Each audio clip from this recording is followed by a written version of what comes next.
pasudlo ng pulong sa Dios mga igsoon. Amahan nga balaan ining kahaponon amo kang ginaday. Lord, nasayo nga naa sa among taliwala, Ginoo. We pray, O God, for the great and brand new revival today, O Lord. Hallelujah. Use me as the preacher, O God. Hallelujah. Anoint my lips, O God. Hallelujah. Speak to your people through me, O Lord. And I pray, Lord, hallelujah, for the healing to take place, O God. I pray for the miracle to take place, O God. Hallelujah. O amo Ginoo gina-claim, o gina-expectar nga magapangliho ka nga pinasahi sa among taliwala. We love you and we bless your holy name. And everybody shout, Amen! Ako sa pangapalakpak para sa atong buhay na Diyos.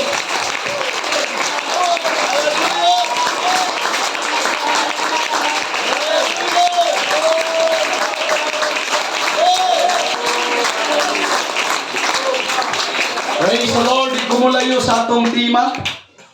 Hebrehanon Kapitulo 11 sa verse 1, now faith is the substance of things hoped for, the evidence of things not seen. Verse 6, for without faith it is impossible to please Him. It is impossible. Wa magamit ang writer sa Hebrew, so it is very hard. But the writer said, it is impossible to please Him. For he that cometh to God must believe that He is, and that He is a rewarder of them that diligently seek Him. Alam mo na yung katapat, gawin na siya, kumusta imong pagtuo? Basig tuo-tuo na lang na. Sige na, kumusta imong pagtuo? Basig tuo-tuo na lang na. No. Please be seated mga kapatid. God bless. Enjoy with the presence of the Lord. I give honor to my wife. Salamat sa akong asawang makusganon o very supportive mga kaigsuunan. Amen. Hallelujah. Nindot nining na asawa mga kaigsuunan. Salamat. I-resign na gid siya na nag-resign sa trabaho. Eh, di ka kumpiyansaan no.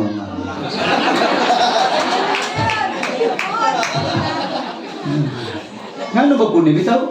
Real talk ba? Kining mga gigamit tas Ginoo, pagpupungog gitang satanas. Tinuod bitaw? Ako mangkon magiko mga kaigsuunan nga di kay ko gwapo, kinagwapuhan gyud mga kaigsuunan. Pero daghang kay kanang murag mausab ang ilang tanda mo na akong asawa, guardiado, kandado. Wala ka mo mga daga ay mo paduol para di mo makulatahan. So dili ko mo focus sa atong tema mga kaigsuunan, the faith that pleases God. Ang pagtuo nga nakapahimuot sa Dios. One writer said, you can't believe everything you hear, but you can repeat it. Dili tanan imong nadunggan imong gituuhan, pero imo nang mausab pag-ingon. Imo nang matiman. Praise the Lord. Ang Biblia klaro nga nag-ingon, faith cometh by hearing, and hearing by the words of God. Ang pagtuo moabot sa pagpaminaw, sa pagpaminaw sa pulong sa Ginoo. That is why I fully believe with all of my heart nga ang ministry o ang church wa matukod sa kinantahay lang mga kaigsunan. Wa ni matukod sa fellowship lang. Apa natukod ni kay naay mga mangwawali sa pulong sa Ginoo. Naay mga pagwali sa pulong sa Ginoo. And that is why adunay United Pentecostal Church sa Pasyaw, because of the preaching of the Word of God, because of the teaching of the Word of God. Praise the Lord. That is why kung ang church pulos na lang kinantahay, mura na mo mga artista na.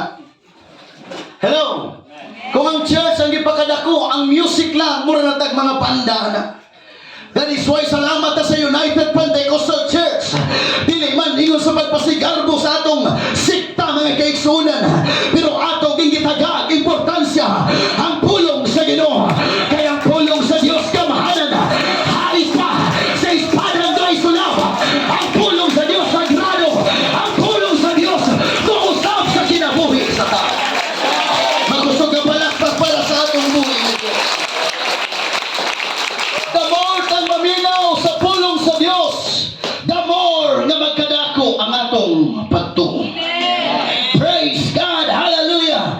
Wala mag-amping ta every now and then unsay atong paminawon. Asa nato ipatubang ang atong mga igdulungon. Amot po ning ang kalainan sa chismis o pagwali.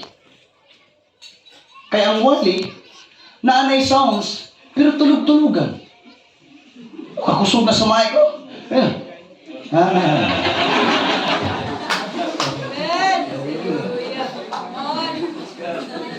Katawan na, pero tinuod.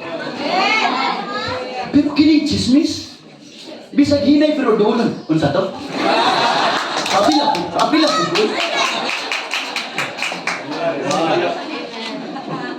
Maunang kumabot ang pagsulay. Ang chismis may lumduman. Parihan na ba ni kang Mari? Sa una gibuwagan sa bana, maupunin ako Yan naman, maumay na dugan. Pero kung ang pulong sa Diyos ang atong mahalon o paminaon, hallelujah, panahon sa pagsulag, atong may lumduman, gana ay Diyos. Atong may lumduman, gana ay Ginoo. Atong may lumduman, gana atay kauban.